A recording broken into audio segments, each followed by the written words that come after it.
오늘 제목을 종이를 펼쳐놓고 그림부터 그려봅시다. 이제 이런 제목을 달아봤습니다. 지난주까지 우리는 성령 하나님에 대해서 시리즈로 말씀을 듣고 오늘부터 꿈 시리즈로 3주간 말씀을 전하려고 합니다. One Spirit, One Dream이라는 우리 교회 표어에 따라서 여러분에게 성령과 꿈에 대해서 우리가 하나가 되는 그런 시간을 가지려고 합니다. 아까 우리 찬양팀에서 찬양할 때 성령이 오시네, 성령이 오시고 그 나라 꿈꾸게 하시네, 마음에 확 와닿습니다. 성령과 꿈은 별개가 아닙니다. 성령이 오시면 우리가 꿈을 꾸게 됩니다. 그리고 성령이 오시면 그 나라의 꿈, 하나님의 꿈을 우리가 소유하게 됩니다. 이 꿈은 하나님이 인간에게 주신 가장 위대한 선물이라고 볼 수 있습니다. 꿈은 비전이죠. 꿈을 품으면 인생이 달라집니다. 꿈은 우리가 인생을 향해 걸어갈 때 어디로 걸어가야 될지를 가르쳐주는 나침반과도 같습니다. 꿈이 분명한 사람은 세상에 시시한 것에 연연하지를 않아요. 아이들도 20대 그 얼굴도 꾸미고 옷을 꾸미는 아이들도, 꿈이 있는 아이는 내가 무슨 옷을 입든 무슨 화장품을 바르든 그거는 두 번째 문제예요.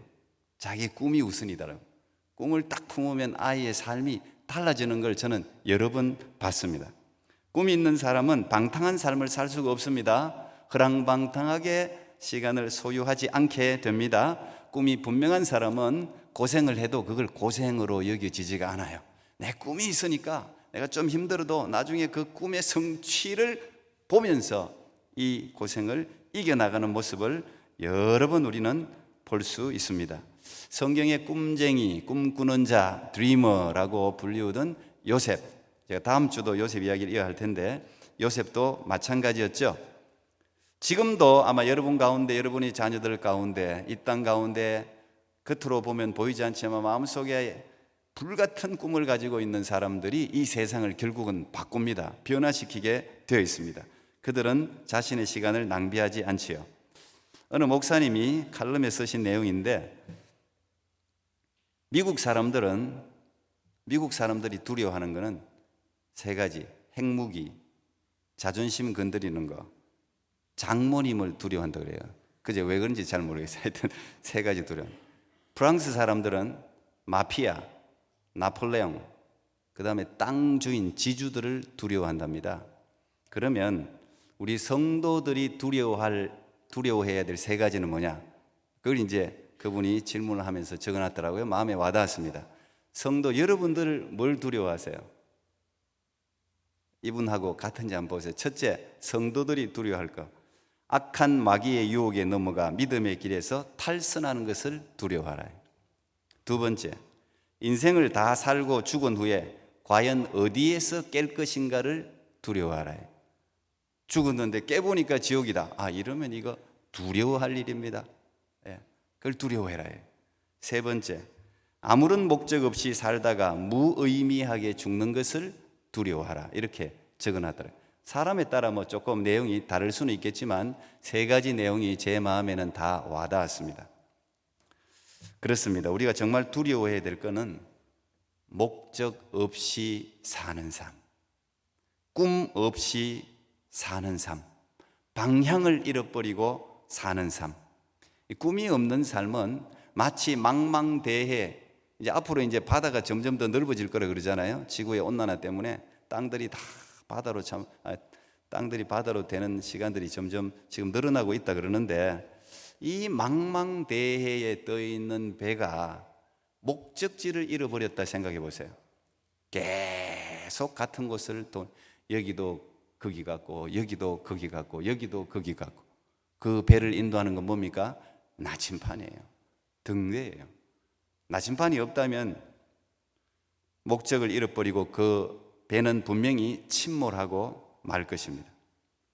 역설적으로 거꾸로 이야기한다면 세상이 가장 두려워하는 사람, 세상의 사람들이 가장 무서워하는 사람, 그런 사람은 물론 목숨을 내걸고 덤비는 사람도 무서운 사람인데, 꿈이 있는 사람, 꿈을 가진 사람, 그 사람은 세상에 어떻게 할 수가 없어요. 마음의 꿈 때문에 모든 걸 이겨내는 거죠. 성경의 위대한 인물들도 여러분도 공통적으로 보면 다 꿈을 꾸는 사람들이었습니다. 왜 그러냐? 하나님을 만나면 꿈이 생기기 마련이에요. 하나님을 만난다는 것은 내가 나아가야 될 꿈을 발견하는 것과 똑같은 것이 하나님을 만나는 삶이에요. 빌립보서 2장 13절 너희 안에서 행하시는 분은 하나님이시니 자기의 기쁘신 뜻을 위하여 너희로 소원을 두고 행한다잖아요. 하나님의 기쁘신 소원, 그 나라의 꿈을 우리의 심령에 하나님이 심어주는 거예요. 그게 하나님과 만나는 거예요. 인카운트 조우가 그런 뜻이에요. 하나님과 만나면 그런 꿈이 생기는 겁니다. 요셉도 자기가 그린 그림이 아니에요. 하나님이 꿈을 줬지 않습니까? 영거푸 요셉에게도 하나님이 꿈을 줬습니다. 형들의 미움을 받아 버림받고 노예가 되어서 이집트로 팔려갔지만 요셉은 그 꿈이 이루어질 것을 믿었습니다. 그 부모, 친인척, 혈육이 하나도 없는 완전 낯선 그 땅에서 요셉을 버티게 해주는 것은 꿈이었습니다. 요셉은 자신의 처지를 불평불만하지 않았습니다. 보디발의 아내의 성적인 유혹에도 넘어가지 않았습니다. 왜 그래요? 꿈 때문에 그렇습니다. 억울하게 감옥에 갇혔지만 하나님의 꿈을 그는 믿었습니다. 그리고 마침내 그는 이집트의 총리가 되고 이스라엘이라는 한 민족을 탄생시키는데 위대한 주역이 되었습니다. 하나님은 지금도 우리에게, 하나님의 백성들에게, 젊은이들에게, 노인들에게 지금도 꿈을 주십니다. 특별히 우리 개인의 삶, 민족의 삶이 고난과 어려움에 처해 있을 때 하나님은 개인에게 꿈을 주시고 민족에게 꿈을 주세요. 성경의 바벨론 포로 가운데 있을 때 그들은 하나님이 주신, 에스겔을 통해서 주신 그 꿈을 붙들고 그 꿈을 듣고 모든 공동체가 하나가 되어서 그 시기를 견뎠습니다. 우리나라가 일본 식민지 아래에 있을 때도 마찬가지였습니다. 우리나라 일본 식민지 아래에 있을 때 애국자들은 대부분 기독교를 일찍 만난 사람들이었어요. 제가 중국에 갔을 때 그 일송정 하는데 거기 지금 이제 그 나무가 그 나무는 아닐 거예요. 일송정이라고 이야기하는 그곳에 제가 올라가 본 적이 있습니다. 그곳에서 말 달리는 선구자들, 말 달리던 선구자 하는 그게 저긴가 하고 이렇게 제가 본 적이 있는데 막 제 마음이 얼마나 뜨거운지요. 나라를 잃어버리고 갈 곳이 없어서 중국에 피신 가가지고 그들의 꿈은 오직 하나였습니다. 김구 선생이 말씀한 것처럼 내 소원은 첫째도 대한독립이요, 둘째도 대한독립이요, 셋째도 대한독립이라고 한 것처럼 진짜 조선인이라면 누구나 그랬을 거예요. 그 중국에서 그 꿈 그거 하나 가지고 말이죠. 그 자기의 나라 땅을 바라보면서 이일송정 그 노래를 불렀던 그 선구자들의 마음이 제게 막 와닿으면 정말 그렇게 마음이 뜨거웠던 기억을 지금도 그대로 제가 가지고 있습니다. 제가 아마 그때 태어났으면 독립운동 했을지도 몰라요. 분명히 했을 거예요. 하나님은 항상 꿈과 환상을 사용하십니다. 여러분, 성령이 임한다는 게 뭐예요? 성령이 임할 때 나타나는 특징이 뭡니까? 요엘서 2장 28절 성령이 우리에게 오시면 소년들은 장래일을 말하고 젊은이들은 환상 비전을 보고 노인들도 꿈을 꾼다 그랬어요. 특징이 뭡니까? 다 비전, 꿈, 환상, 꿈이에요. 성령이 우리에게 임하시면 그 나라의 꿈을 꾸게 한단 말이죠. 그 꿈이 개인을 살리고 공동체를 하나로 묶습니다. 남자에게도 꿈을 주고 여자에게도 꿈을 주고 어린아이에게도 꿈을 주고 노인들에게도 꿈을 주는 거예요. 이 꿈이 없는 건 죽은 거나 마찬가지예요. 하나님은 항상 그 나라의 꿈, 시들지 않는 꿈, 망하지도 않는 꿈, 국권이 다른 데로 돌아가지 않는 꿈, 그 꿈, 그 하나님의 나라의 꿈을 성령이 임하면 그 꿈을 꾸게 하는 거예요. 하나님은 이집트에 종살이하던 이스라엘 백성들을 모세라는 위대한 지도자를 광야라는 산실에서 잘 훈련시켜서 나이 80에 보내지 않습니까? 근데 무작정 모세를 보낸 게 아니죠. 꿈을 주고 보냈단 말이에요. 꿈을 주고 그에게 비전을 던져줬습니다. 여러분, 하나님이 우리를 가나안이라는 약속의 땅으로 우리를 인도하십니다. 그랬단 말이에요. 출애굽은 했는데 어디로 가? 갈 곳이 없어. 그러면 출애굽 안 하는 게 나아요. 그런데 하나님이 이집트에서 종살이 하던 그들을 불러내어서 가나안으로 가란 말이에요. 내가 너희들에게 약속한 땅, 아브라함 때부터 약속한 땅, 젖과 꿀이 흐르는 땅, 그 땅으로 인도했단 말이죠. 그건 공동체의 비전이었습니다. 한민족 지도자를 잘 만나야 되는 게 대통령이든 총리든 그 민족 공동체의 확실한 비전을 제시할 수 있는 지도자를 만나야 되는 거예요. 그 모든 백성들이 하나의 목적을 향해서 이념을 떠나서 모든 공동체와 민족들이 서로 바라보고 공유할 수 있는 그 비전을 캐스팅하는 사람, 그런 사람을 만나야 돼요. 그게 지도자예요. 근데 그 지도자, 이 꿈은, 모세의 꿈은 하나님으로부터 온 꿈이었어요. 우리가 어디를 가든지 만약에 나침판을 들고 다닌다면 나침판은 항상 같은 방향을 가르칩니다. 우리가 산에 가든 들에 가든 어디를 가든 간에 나침판은 항상 같은 방향을 가르치는 거예요. 그게 나침판이에요. 비전이 그런 것입니다. 우리가 고난에 처하든지 좋은 곳에 처하든지 어디에 있든지 그 비전과 꿈은 항상 같은 방향을 가르치는 거예요. 그리고 그 방향을 따라 살아가는 것입니다. 이스라엘 백성들이 광야에서 헤맬 때도 그들의 목적지는 가나안이었습니다. 오늘 본문 3절에 보면은 이렇게 분명히 기록되어져 있습니다. 너희 열조의 하나님 여호와께서 너희에게 주신 땅, 그랬어요.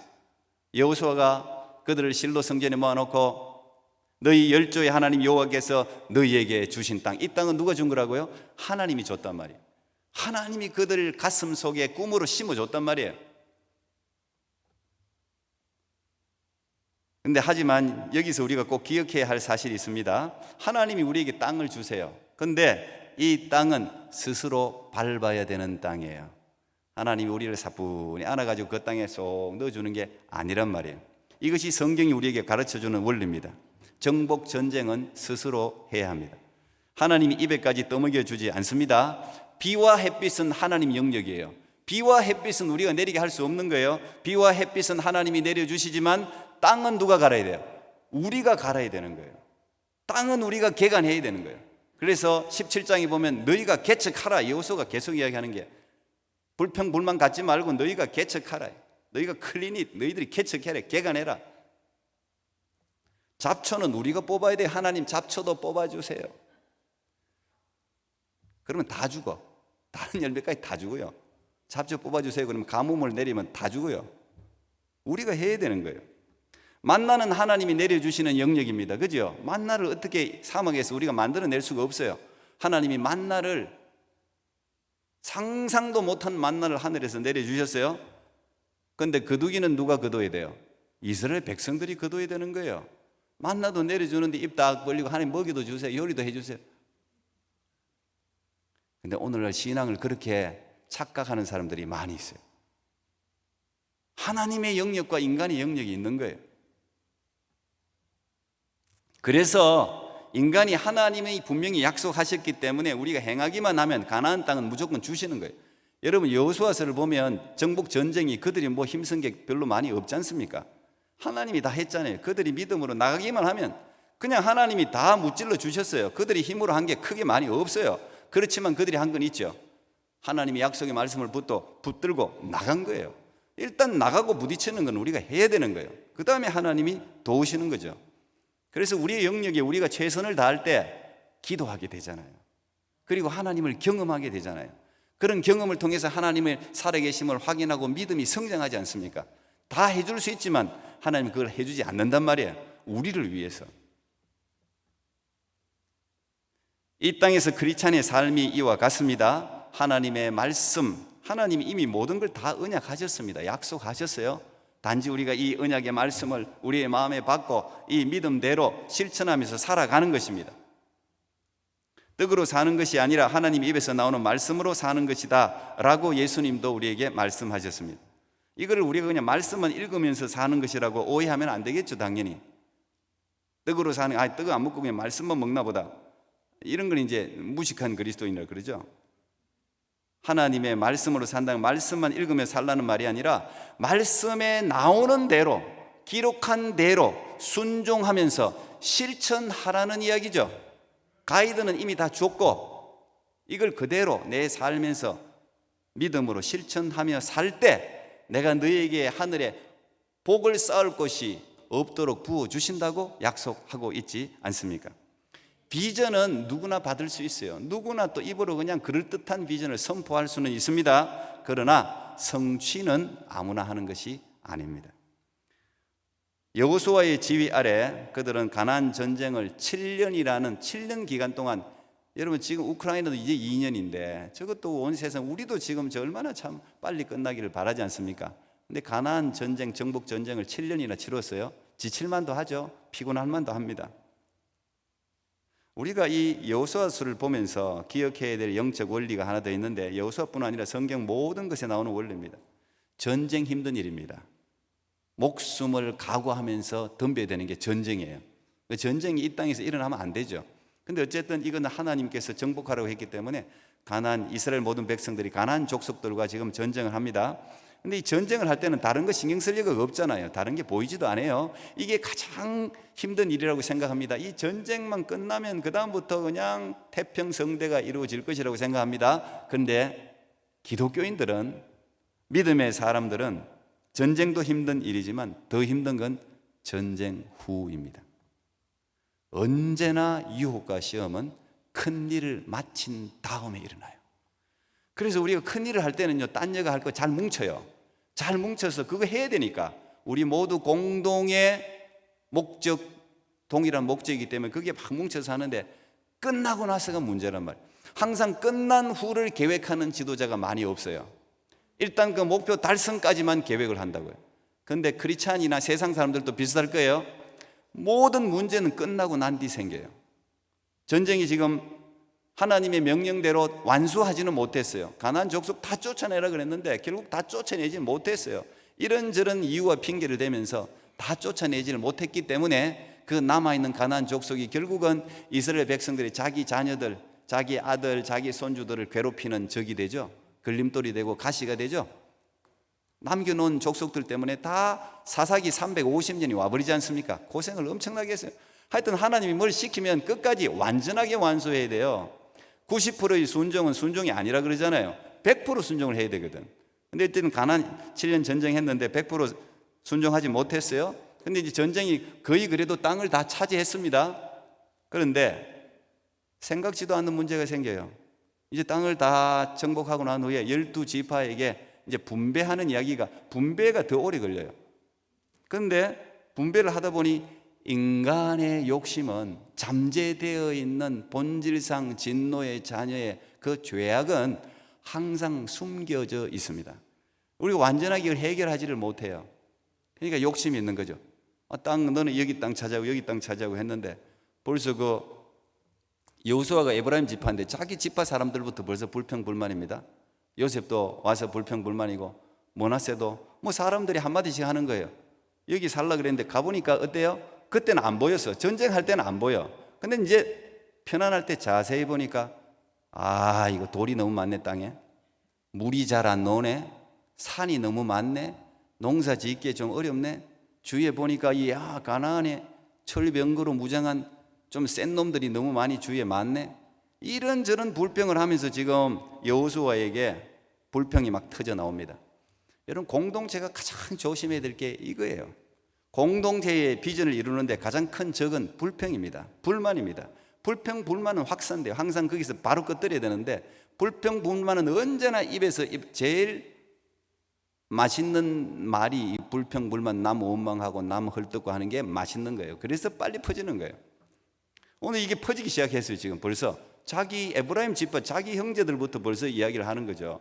요셉도, 야, 우리가 사람 숫자가 얼마나 많은데 이렇게 작은 땅 줘서 되냐? 우리 더 큰 땅이 필요하다. 뭐 여러분 17장이 그런 내용이에요. 그런 이야기를 막 하기 시작하는 겁니다. 그리고 아예 뭐 여호수아 말도 이제 안 들어. 너 지쳤다며. 7년 전쟁하면 너무 지쳤다, 피곤하다. 아유, 이렇게 했으면 네가 알아서 땅 주지. 우리 보고 또 가서 뭐 땅을 개간하라 그러냐. 뭐 이런 이제 불평들이 막 나오기 시작합니다. 여러분, 자, 이제 이때 여호수아가 위대한 지도자라는 게 탁 드러나요. 여호수아가 모세 같은 그런 엄청난 지도력은 아니었는데, 이 여호수아가 여호수아서를 읽어보면 정말 탁월한 지도자입니다. 수많은 문제가 우리에게 올 때, 여러분 개인에게도 공동체적으로 문제가 오잖아요. 그리고 불평들이 막 찾아오잖아요. 근데 불평 들어가면서 그 하나하나 설명하면서 해결이 안 됩니다. 해결될 수가 없어요. 저도 짧은 목회지만 절대 해결 안 된다는 걸 저는 알았어요. 이 사람 해결해 놓으면 저기서 터지고 저기서 터지고 저기서 터지고 하여튼 희한하게 그냥 하여튼 목회 힘들어요. 예, 조용할 날이 없어요. 제가 보니까 그것도 하나님의 뜻이에요. 어쨌든 목사든 누구든 긴장을 풀지 마라 이거지. 항상 기독교의 최고의 해결책은 뭡니까? 오늘 그래서 여호수아가 위대한 겁니다. 18장 1절 이스라엘 자손의 온 회중이 실로에 모여서 거기에 회막을 세웠습니다. 자, 이 여호수아가 이제 불평불만이 막 터져 나오고 지금 땅 분배하기도 시간이 없어요. 빨리 땅을 분배를 해야 돼요. 그런데 여호수아가 막 불평이 올라져 나오는 걸 보면서 스탑! 땅 분배하는 일 스탑! 멈춰버렸어요. 그리고 갑자기 실로의 성막을 짓기 시작합니다. 원래 여러분 요단강 건너가 길갈이라는 수치가 굴러간다는 뜻을 가진 길갈에서 그들이 할례도 행하고 거기에 성막이 있었잖아요. 근데 이 길갈에서 성막을 실로로 옮기는 거예요. 이 실로가 에브라임 지파 안에 있는 건데 거리상으로 12지파가 오기에 딱 중간쯤 돼요. 그 실로에 갑자기 성막을 지어라 그래요. 성막을 짓기 시작하는 거예요. 그걸 우리가 실로 성전이라고 부릅니다. 사무엘의 어머니 한나가 간절히 기도하던 곳이 이 실로 성전이죠. 이게 한 350년 지속된다고요. 이 실로라는 곳은 샬롬, 평화 그런 뜻을 내포하고 있습니다. 예루살렘에서 북쪽으로 한 30km 정도 떨어진 곳에 위치해 있는데 이 여호수아가 자기 힘으로 이건 해결할 수 없다는 걸 알았어요. 여러분 인간들의 불만을 어떻게 다 해결해 줄 수 있습니까? 왜? 불만의 요소가 다 틀려요. 불만의 내용도 틀려요. 자기 입장이 다 달라요. 어떻게 그걸 다 해결해 줄 수 있습니까?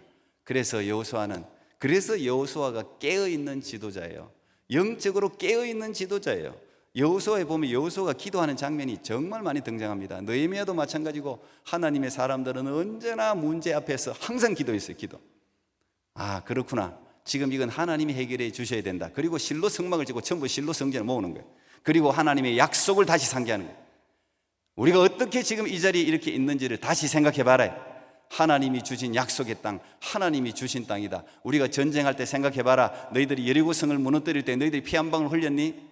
하나님께서 그 견고한 여리고성을 무너뜨려 주지 않았냔 말이에요. 그동안의 7년의 전쟁을 상기시키는 거예요. 그러니까 하나님의 약속의 말씀을 그들에게 들려주는 것입니다. 여러분 우리가 개인이든 공동체든 문제가 생겼을 때는 언제나 하나님께 돌아가는 게 답이에요. 무조건 하던 일을 멈춰야 돼요. 아무리 급한 일도 멈춰야 돼요. 저는 그걸 너무 많이 경험했어요. 근데 그 원리를 알아도 그렇게 실천하기 어렵다고. 실천을 하느냐 안 하느냐가 믿음의 정도와 상황들을 완전히 다르게 만들어버려요. 죽을 것 같아도 지금 내가 급하고 이건 내가 지금 안 하면 안 될 것 같아도 내 힘으로 할 수 없을 때는 멈춰버려야 돼요. 스탑! 몰라! 내 힘으로 안 되는 거 그때는 하나님께 나와야 되는 거예요. 저는요 너무 많이 경험했어요. 우리 하나님이 해결하는 게 가장 확실한 방법이에요. 그냥 하나님께 나와서 하나님 내가 할 수 없는 일입니다. 지금 시간도 다 됐습니다. 이게 급한 일입니다. 그래도 하나님이 도와주셔야 됩니다. 하나님이 하셔야 됩니다. 그러면요 정말 참 하나님 놀라워요. 우리가 10년 걸릴 거 하나님 하루 만에 할 수 있음을 믿습니까? 할 수 있어요. 하나님은 하신다니까요. 여러분 하루 만에 할 수 있는 일도 10년 걸린다는 것도 아세요? 내 힘으로 금방 할 수 있을 것 같죠? 하나님이 안 된다고 하면요 그거 안 되는 거예요. 하나님이 문을 열면 닫을 사람이 없고 하나님이 문을 열면 닫으면 열 사람이 없는 거예요. 다 하나님이 하시는 거예요. 오늘 여호수아가 그걸 알고 실로 성전의 사람들을 모으고 다시 하나님의 약속을 상기시키고 있는 것입니다. 이미 하나님이 약속하신 이 땅 하나님이 이미 너희들에게 나누어 주신 것이다 기억하라는 거예요. 그리고 난 후에 화살을 아직 분배를 받지 못한 7지파, 오늘 여기 보니까 7지파라고 나오죠. 7지파를 향해서 호통을 칩니다. 하나님이 너희들에게 이 땅을 주셨는데 왜 취하지 않느냔 말이에요. 왜 가만히 있느냔 말이에요. 여러분 지금 벌써 요단 동편에 2지파 반 그죠? 르우벤, 갓, 므낫세 2분의 1 하프 땅을 이미 차지해서 거기서 그래서 이쪽에 넘어와서 이제 에브라임하고 므낫세 반하고 또 저기 베냐민입니까? 거기는 또 2지파 반이 또 차지했어요. 그러니까 5지파는 지금 차지했는데 7지파가 남았어요. 근데 이 사람들은 움직이지를 않아요. 아예 자기 땅을 차지하려고 생각하지도 않아요. 그래서 오늘 여호수아가 뭐라 그러면 3절에 너희에게 주신 땅을 점령하러 가기를 어느 때까지 지체하겠느냐. 지체하겠느냐. 많이 듣던 이야기 아닙니까? 엘리야가 갈멜산에서 바알 선지자와 싸우고 난 후에 하늘에서 불이 내리고 난 후에 백성들에게 하는 이야기가 그 이야기잖아요. 야, 너희들 언제까지 머뭇머뭇할래? 언제까지 지체할래? 바알이 하나님이면 그리 가고 여호와가 하나님이면 이리 택하고 지체하지 말라, 머뭇머뭇거리지 말란 말이에요. 여호수아도 24장에 나중에 똑같은 이야기예요. 오직 나와 내 집은 여호와를 섬기겠노라 24장에 나오지 않습니까? 거기에 너희들 언제까지 너희들이 섬길 신을 택하라, 머뭇머뭇하지 말라, 이런 이야기를 한단 말이에요. 성경은 보니까 여러분들이 성경 전체를 이렇게 자세히 읽어보면 머뭇거리는 걸 싫어해요. 하나님이 회색 분자를 싫어해요. 미지근한 걸 싫어해요. 아싸리 찹든지 덥든지. 요한계시록 라우디게아 교회 또 그것 때문에 책망됐잖아요. 이 아들이 찹든지 덥든지 왜 미스 것 같고 그냥 믹스돼 갖고 미지근하냐. 머뭇거리는 거 싫어해요. 이들은 왜 머뭇거렸을까요? 크게 두 가지 이유가 있습니다. 첫째는 싸우기가 두려웠어요. 왜? 여러분, 이 가나안 족속은 오늘 그 17장 바로 여러분 18장 1절 바로 앞에 비록 삼림이라도 네가 개척하라 그 끝까지 네 것이 되리라. 가나안 족속이 비록 철병거를 가졌다 할지라도 강할지라도 이들이 핑계를 그걸 댔거든요. 아, 저기 네가 저 땅 찾아라 그랬더니 저 땅에는 철병거를 가지고 있습니다. 여러분, 그 당시 철병거는요 오늘날 최신식 미사일 이상이에요. 저 철병거 하나 나가면 보병들 뭐 수십 명 수백 명 그냥 무너뜨리는 거예요. 이집트의 철병거가 최고였죠. 지금 가나안의 철병거는 철병거를 만들 제작 기술이 없어서 대부분 다 이집트에서 수입해 온 거예요. 최고의 철병거였어요. 근데 여러분 아시다시피 이 철기, 나중에 사울 때도 보면 사울하고 요나단만 칼 썼지 다른 사람은 칼이 없다 그랬죠. 여러분, 그 당시는요 보편적인 철기 시대가 아니에요. 보통 철기 시대는 BC 1200년부터 시작돼요. 근데 지금 이거는 BC 1390년이에요. 벌써 한 200년 전이에요. 근데 이 가나안은, 여러분 철기 문화가 어디서 시작됐습니까? 우리가 히타이트 들어봤죠? 헷 족속 여기 있어요. 이 사람들이 블레셋이 그 철기 기술을 도입한 거예요. 그래가지고 이 가나안은요 철기 문화가 빨리 발전했어요. 오늘날로 치면 선진 문화, 최신식 무기를요 빨리 받은 데요. 그러니까 이 가나안이 굉장히 점령하기 어려운 곳이었어요. 우리는 그냥 철병거 그러니까 저리 보니까 대충 생각하는데 그렇지 강력한 무기였어요. 그걸 뭐 900성이나 가지고 야손이라는 사람은 900성이나 가지고 있었잖아요. 근데 하나님이 그것도 이기게 해주지 않았습니까? 우리 사사기에 보면은 저 철병거의 약점은 땅이 단단해야지 다닐 수 있지 질퍽하면 못 다니고 하나님이 그냥 비를 내려가 그냥 진흙탕을 만들어 버리니까 900성이 다 그냥 꼼짝없이 사로잡히는 그런 장면도 사사기에 나오지 않습니까? 두려웠단 두려웠어. 두 번째 이 머뭇거린 이유는 이 지체한다, 머뭇거린다 이 원어가 뜻이 귀찮게 여긴다, 게으르다 그런 뜻이 있어요. 너 왜 이렇게 게으르니 그 말이에요. 잠언 12장 27절 게으른 자는 그 잡을 것도 사냥하지 아니하나니 사람의 부귀는 부지런한 것이니라. 부지런한 사람이 부자 되는 건 뭐 자연적인 일반적인 현상 아닙니까? 당연히 부지런해야죠. 근데 요즘은 이제 부지런 안 하고 뭐 주식이든 뭐든 그냥 갑자기 돈 벌려고 하니 어렵죠. 망하는 경우가 더 많지. 부지런하면 다 먹고 살아요. 근데 성경이 잠언부터 시작해갖고 게으른 사람에 대해서 굉장히 많이 책망해요. 게으른 거, 게으른 게 죄일 수도 있어요. 이거 머뭇머뭇거리지 말아요. 이 게으름을 극복해야 인생이 바뀌어요. 어쩔 수가 없어요. 몸을 움직여야 되는 거예요. 귀찮아도, 저도 귀찮을 때 많거든요. 몸이 힘들고 피곤하고 그러면 귀찮아. 여러분이 주부들이 귀찮으면 어떻게 돼? 자식들이 굶는 거죠. 남편이 굶는 거지. 예. 꿈을 믿고 발을 내디뎌야 됩니다. 하나님이 약속하셨다네. 이 땅을 네게 줬다잖아요. 7 지파에게 이 여호수아가 호통을 치는 겁니다. 너희들 왜 이렇게 지체하느냐? 하나님이 주신 땅이다. 하나님이 주신 비전은요 가만히 있는다고 비전을 주셨으니까, 이 땅을 주셨으니까 가만히 있는다고 우리에게 주어지지 않습니다. 무조건 밟아야 되는 거예요. 오늘 보니까 밟고 그림을 그리라 그러잖아. 3명씩 나가가지고 그림을 그려 오라잖아요. 너희들이 알아서 나눠가지고 그림을 그려 오라잖아요. 여러분, 땅을 밟아야 돼. 제 청년들한테도 자주 이야기해요. 네가 들어갈 회사, 꼭 저 회사 들어가고 싶으면 그 회사에 출근하라고 제가 그러죠. 출근해라. 정식 직원 아니라도. 거기서 돌아가라 그러면 돌아오고, 빙빙 돌아라. 돌다 보면 사장도 만나고, 뭐 직원도 만나고, 뭐 임원들도 만나고, 그러면 정보도 묻고 말이지. 근데 난 그게 필요하다고 생각합니다. 자기가 거기 가려면 그 땅을 밟아야 되는 거예요. 밟다 보면 일이 일어나요. 일단 믿음을 가지고 밟다 보면 무슨 일이 일어나요. 제가 오래전에, 우리가 이제 일본하고 관계 때문에 일본을, 요즘 젊은 애들은 그리 싫어하는 사람이 많이 없기는 하던데, 그 일본이 굉장히 빨리 근대화가 되지 않았습니까? 그거 아주 어려웠는데, 일본 근대화가 성공한 이유가 있습니다. 이 일본은 일찍이 이제 미국이, 일본이 섬나라고, 거기에 요즘도 뭐 러시아도 마찬가지고 그런 대만이라든지 이런 게 필요하지 않습니까? 그들이 화물이라든지 무기라든지 석유라든지 자원이라든지 이걸 갖다가 내려놓고 공급받을 곳이 필요하거든요. 그래서 자꾸 이제 그 대만이라든지 뭐 일본도 그런 위치 아닙니까? 미국이, 다른 나라는 별로 신경 안 썼는데 미국이 일찍부터 일본을 신경을 많이 썼어요. 그래서 뭐 여러 가지 협박도 하고 뭐 이랬는데, 어쨌든 이 일본이 서양에 대해서 눈이 일찍 열렸어요. 그래서 1871년에 18명이죠. 18개월 동안 뭐 인원은 정확하게 모르겠어요. 한 수십 명의 일본의 관료들, 정부 요직들을 18개월 동안, 거의 2년 가까이 미국하고 유럽의 12개국으로 파송을 합니다. 엄청난 투자였어요. 그런데 그때 따라간 사람들, 유학생들을 수십 명 데리고 갔습니다. 그래서 미국, 영국, 프랑스, 유럽의 12나라를 다 이 사람들이 돌면서 여러 가지 교육, 정치, 사회, 경제 많은 부분들을 사찰했습니다. 그리고 그걸 다 기록했습니다.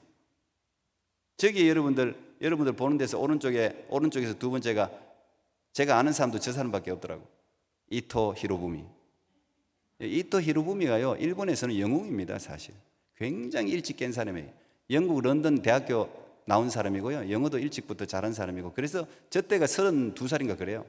일찍 발탁돼 가지고 저 사절단에 돈 사람이에요. 어쨌든 안중근 사람을 잘못 건드려 갖고 이제 일찍 1909년인가 안중근 의사의 총에 맞아서 죽기는 했는데, 어쨌든 일본이 저것 때문에 근대화에 성공합니다.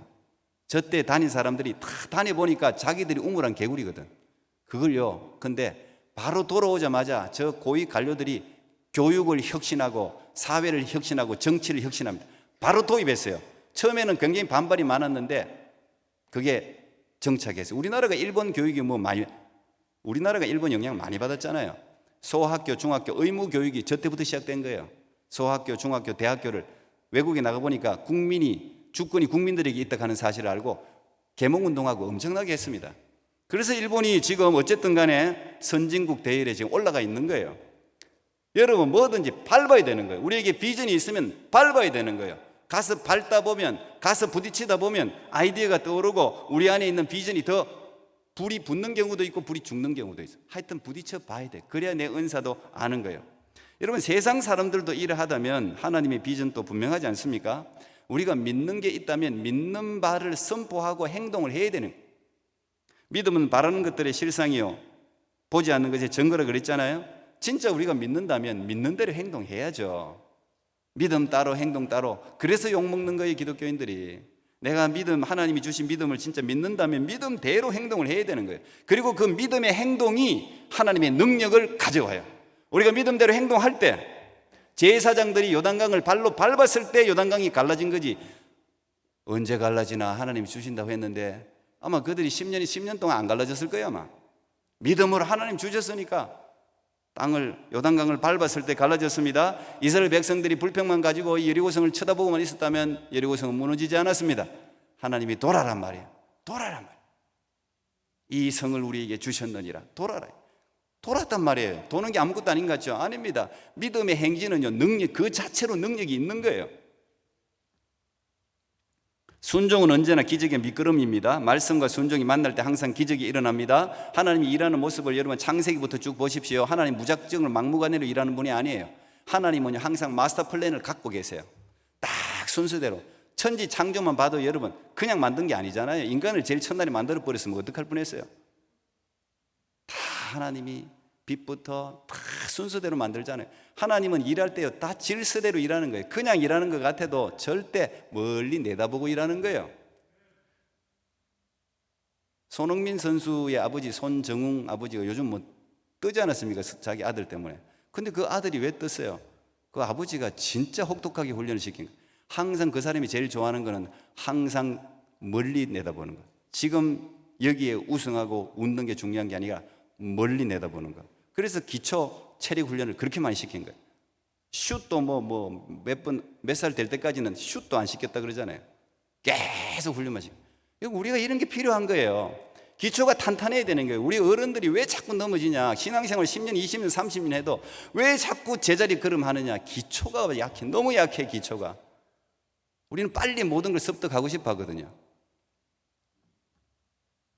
여호수아는 정탐꾼의 경험을 살려서 3명씩 정탐을 시킵니다. 그리고 지도를 그려오게 해요. 스스로 7구역으로 나누게 합니다. 비전 성취는 하나님이 비전은 주시는데 그냥 성취되는 게 아니에요. 비전 설계도를 만들어야 되는 거예요. 이건 본인이 만들어야 되는 거예요. 하나님이 큰 가나안 땅을 주셨잖아요. 우리가 비전은요 큰 덩어리로 와요. 그런데 이걸 성취하기 위해서는 이 큰 덩어리를 잘라내야 돼. 이 잘 자르는 사람이 이걸 우리가 전략이라고 부릅니다. 그걸 잘 하는 사람이 비전을 성취할 수 있어요. 비전을 구체적으로 어떻게 이룰 것인가 이게 나와야 돼요. 크게 하나님이 이 땅을 내게 주셨다. 그럼 그 땅을 네가 어떻게 차지할래? 이게 나와야 돼. 우리가 대부분 비전을 성취하지 못하는 젊은이들이나 어른들 보면 이게 없어요. 디테일이 없어요. 주먹구구식으로 일하니까 안 되는 거예요. 하나님은 주먹구구식으로 일하지 않는단 말이죠. 그리고 구체적으로 정탐한 후에 그 다음에 어떻게 돼? 내가 다 구체적으로 내 힘으로 한 것 같지만 마지막 최종은 누구한테 맡겨요? 실로 성전에 가져오게 해서 여러분 뒤에 읽어보면 제비를 뽑습니다. 딱 7구역으로 나누고는 땅은 하나님이 제비를 뽑아서 7구역으로 7지파로 나눠준단 말이에요. 내가 열심히 했어도 이루시는 분은 하나님이라는 사실을 우리가 믿는 거예요. 종이를 펼쳐들고 여러분 땅을 밟아야 됩니다. 이 새해 아닙니까? 새해에는 여러 가지 우리가 계획을 세우지 않습니까? 그러면 이 계획, 이걸 성취하기 위해서는 내가 지금부터 어떻게 해야 될지를 우리가 하나님이 주신 이성을 가지고 전략을 짜야 돼요. 전략을 짠다고 성공하는 건 아니에요. 하나님이 함께 해야 되지만 그렇지만 내가 할 수 있는 걸 해야 돼요. 그리고 발로 밟아야 되는 거예요. 실천을 해야 되는 거예요. 가만히 입만 벌리고 있다고 해서 사과가 떨어지지를 않습니다. 이기게 하시는 분은 물론 하나님이시죠. 그러나 믿음으로 나가는 것은 우리가 해야 된단 말이죠. 그래서 우리 여러분 비전이 있으면 20년짜리 계획이 있으면 이걸 1년 단위로 끊고 1년의 계획이 있으면 이걸 한 달 단위로 끊고 한 달의 계획이 있으면 이걸 하루 단위로 끊을 수 있는 사람, 그 사람은 성취할 가능성이 굉장히 높은 거죠. 여러분 오늘부터 종이를 펼쳐들고 여러분 그림을 그릴 준비를 하고 나가서 비전 설계도에 맞춰서 그림을 그리고 그 그림을 하나님께 가지고 나오십시오. 하나님이 주신 꿈을 내가 이렇게 한번 이루어 보겠습니다. 하나님이 함께 해 주십시오. 그럴 때 하나님이 이룰 수 있는 능력을 부어주셔서 마침내 여러분의 비전이 하나님의 비전이 되고 하나님이 그 일로 통해서 영광 받으실 줄 믿습니다. 새해 새 일이 여러분 가운데 행해지기를 축복합니다. 기도하겠습니다. 하나님 감사합니다. 오늘부터 꿈 시리즈로 말씀을 나누고 있습니다. 하나님, 성령이 우리에게 임하면 하나님 나라의 꿈을 하나님이 우리에게 심어주십니다. 하나님의 나라를 이루는 것은 각자 은사에 따라서 재능에 따라 주어진 환경에 따라 다 다를 것입니다. 하나님, 우리 각자가 우리의 주신 분량대로 하나님의 나라를 위해서 일하는 하나님의 사람들이 되게 하시고 낙심하고 절명하고 철병거를 보고 놀라지도 말게 하셔서 하나님이 우리를 통해 일하시는 그 놀라신 꿈을 날마다 선포하고 행동하며 이루시는 하나님을 마침내 목격하는 비전이 이루어지는 2024년 되게 해 주시옵소서. 예수님 이름으로 기도하옵나이다. 아멘. 우리 그